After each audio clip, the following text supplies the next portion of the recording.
বিশাল জলরাশির মধ্যে নৌকার উপর ভেসে বেড়াচ্ছেন আপনি।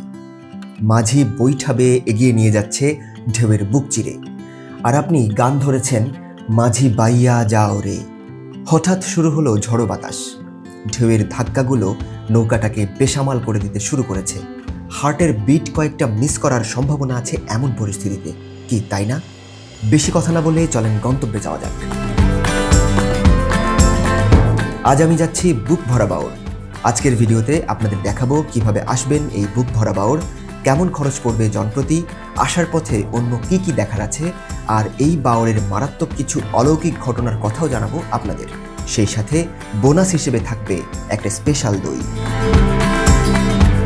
আপনি যদি যশোর শহরে থাকেন কিংবা বেড়াতে আসেন তাহলে তো হয়েই গেল, আর তা না হলে দেশের যে কোনো প্রান্ত থেকে প্রথমে যশোর শহরে আসতে হবে। সেক্ষেত্রে আপনি বাস কিংবা ট্রেন ব্যবহার করতে পারেন। যশোর শহর থেকে এবারে আপনাকে ঠিক করে নিতে হবে একটি ইজি বাইক। সকাল থেকে সন্ধ্যা পর্যন্ত সারাদিনের ট্রিপে ইজি বাইক ভাড়া পড়তে পারে 1200 টাকার মতো। আমার মতো আপনার গ্রুপেও যদি 4 জন থাকে তাহলে জনপ্রতি খরচ পড়ছে 300 টাকা করে। আমি যেই ইজি বাইকে গিয়েছিলাম সেই ইজি বাইকওয়ালা টুটুল মামার সাথে যোগাযোগ করতে পারেন। তিনি আপনাদেরকে সবগুলো স্পট ঘুরিয়ে দেখাবেন।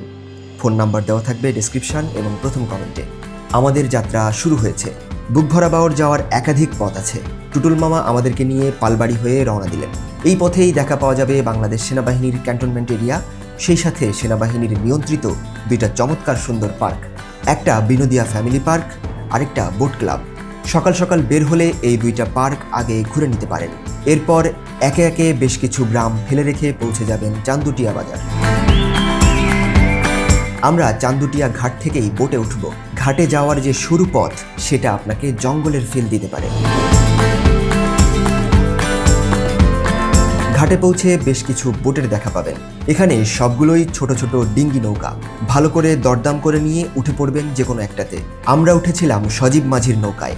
আপনি যদি সারাদিন নৌকায় ঘুরতে চান 800 থেকে সর্বোচ্চ 1000 টাকা পর্যন্ত খরচ হতে পারে। সেক্ষেত্রে আমাদের মতো 4 জনের গ্রুপে জনপ্রতি খরচ আসে 200 টাকা করে। তবে যদি শুধু বিকেলে ঘুরতে আসেন তাহলে খরচ অনেক কম হবে, মাত্র 100 থেকে 150 টাকার মধ্যে পেয়ে যাবেন নৌকা। এখন আছি বুক ভরা বাওরে। ওহ, কি অস্থির ফিল! এই যে একটা দোল দিচ্ছে নৌকায়, আবার পানি ছিটকে ছিটকে উঠছে মাঝে মধ্যে। এই যে চমৎকার ফিল, এই ফিল পাওয়ার জন্য হলেও আপনাকে এই বুক ভরা বাওর আসতেই হবে।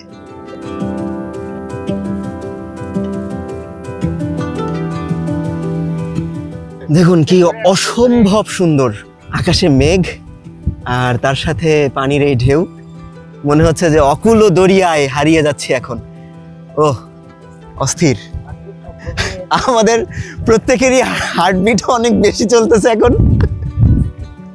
তবে এইখানে একটা সতর্কতা হচ্ছে, আপনারা যারা আসতে চান অবশ্যই সাঁতার জানা থাকতে হবে। সাঁতার না জানা থাকলে আসাটা একটু রিস্কি হয়ে যায়, কারণ এখানে কিন্তু কোনো লাইফ জ্যাকেট ব্যবস্থা করা নাই। কোনো লাইফ জ্যাকেট আপনারা এখানে পাবেন না। কাজেই আমার মনে হয় সাঁতার জানা মানুষজন আসা দরকার। ভবিষ্যতে হয়তো লাইফ জ্যাকেটের ব্যবস্থা হতেও পারে।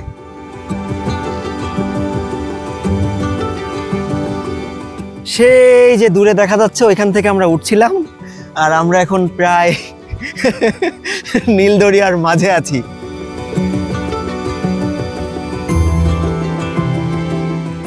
এই পাশে গরু ঘাস খাচ্ছে, দেখতে বেশ সুন্দর। আমার মনে পড়ছে আমি যখন টাঙ্গুয়ার হাওর থেকে ফিরছিলাম, আমাদের ফেরার পথে এইরকম সিন দেখেছিলাম আমরা। সেই সিনটা আমার মনে হয় এখানে দেখা যাচ্ছে।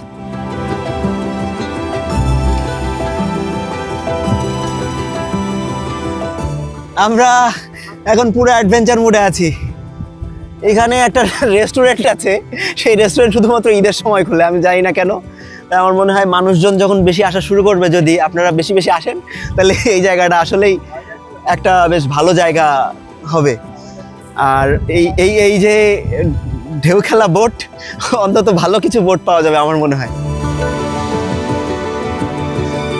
এইখানে আসলে আবহাওয়া মুহূর্তের মধ্যেই যেন চেঞ্জ হয়ে গেছে। আমরা যখন আসছিলাম তখনও কিন্তু বেশ রোদ জল ছিল, বাতাস ছিল কিন্তু সামান্য, বা হাওর বাওরের ধারে সাধারণত যে ধরনের বাতাস থাকে সেরকম বাতাসই ছিল। তবে আমরা যখন বোটে উঠেছি তার আগ দিয়ে হঠাৎ করে আকাশটা বেশ অন্ধকারাচ্ছন্ন হয়ে গেছে, আর সেই সাথে প্রচণ্ড পরিমাণে বাতাস এবং সেই সাথে বাওরে ঢেউ।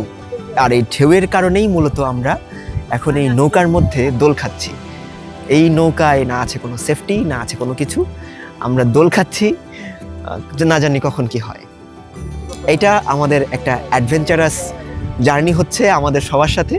ওই সামনে, আমার ঠিক সামনে বসে সবাই আল্লাহর নাম জপ করছে এখন।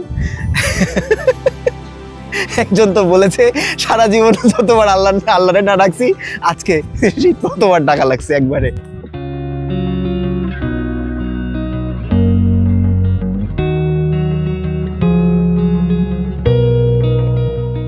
এই যে বুক ভরা বাওর, এই বুক ভরা বাওর নিয়ে কিন্তু একাধিক অলৌকিক গল্প প্রচলিত আছে। তো আমরা সেই অলৌকিক গল্পগুলোর মধ্যে সবচেয়ে যে জনপ্রিয় দুইটা গল্প, সেই গল্প দুইটার কথা জানবো। এই বাওরের পাশেই বাস করতেন কানু ঘোষ নামের এক ব্যক্তি। তার ছিল গোলা ভরা ধান আর গোয়াল ভরা গরু। একদিন হঠাৎ করেই নাকি তিনি তার সকল সম্পত্তি আর জিনিসপত্র সহ সপরিবারে চলে যান এই বুক ভরা বাওরের পানির নিচে। এরপর থেকে এইখানে গ্রামের লোক এসে বিবাহ শাদী বা কোনো অনুষ্ঠানে কানু ঘোষকে দাওয়াত করত বাওরের কিনারে দাঁড়িয়ে। কানু ঘোষ নাকি তাতে সাড়াও দিতেন। স্বর্ণের থালাবাসন ভেসে উঠত বাওরের পানির নিচ থেকে। সেগুলো ব্যবহার করার পর আবার ফেরত দিয়ে যেত গ্রামবাসী। তবে একবার এক লোভী মহিলা নাকি একটা স্বর্ণের চামচ রেখে দিয়েছিল। তারপর থেকে নাকি আর কখনো দেখা যায়নি এই অলৌকিক ঘটনা। এখানে আগে উঠতো গামলা থাল, বুঝলেন? হ্যাঁ, আর সোনা জিনিস আগে উঠতো। হ্যাঁ, এই কদিন বন্ধ হয়ে গেছে। এই অঞ্চলে সম্ভবত বন্যা হয় না। না, আপনার এর সাথে তো একটা খাল সংযুক্ত আছে।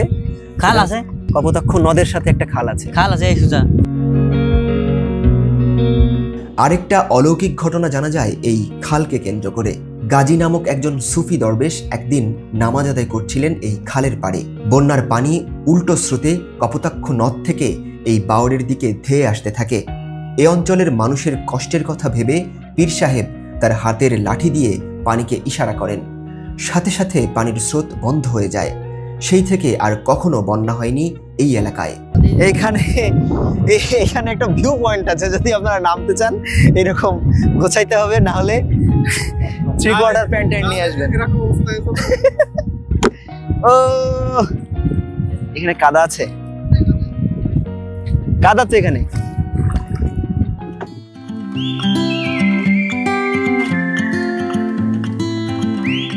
আমরা এখন এই যে বোট থেকে নেমেছি, নেমে আরিসপুরের এই যে সুন্দর একটা জায়গায় আমরা দাঁড়িয়েছি। বেশ চমৎকার একটা ভিউ এখান থেকে।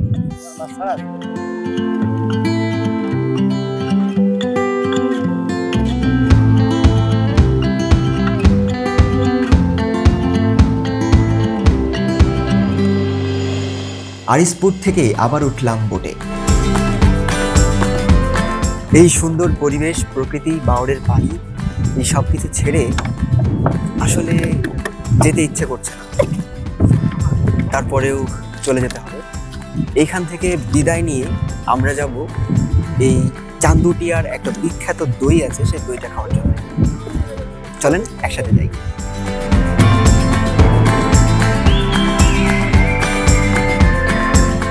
এইটা বুলবুল ভাইয়ের দই।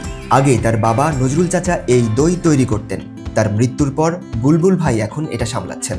এইখানে যে দুধ জাল করা হচ্ছে, এখান থেকে দই তৈরি হয়ে ওই যে ওই পাশে বসে আমরা এখন খাবো।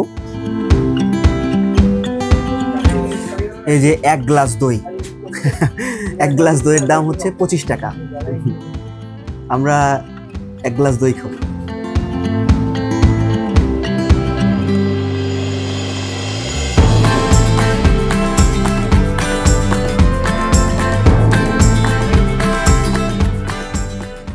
স্বাদ ভালো। এটা ওই যে কোথায় এক জায়গায় মাথা নষ্ট দই খেয়েছিলাম না, অনেকটা আমার কাছে এরকম লাগছে। বুক ভরা বাউড় ঘুরতে এলে চান্দুটিয়া বাজারের এই দই না খেয়ে যাবেন না। বিদায় এবার নিতেই হবে। আমরা আজকের মতো বিদায় নিচ্ছি এই বুক ভরা বাউর থেকে। দেখা হবে পরবর্তী ভিডিওতে ইনশাআল্লাহ। এই পড়ে গেলাম।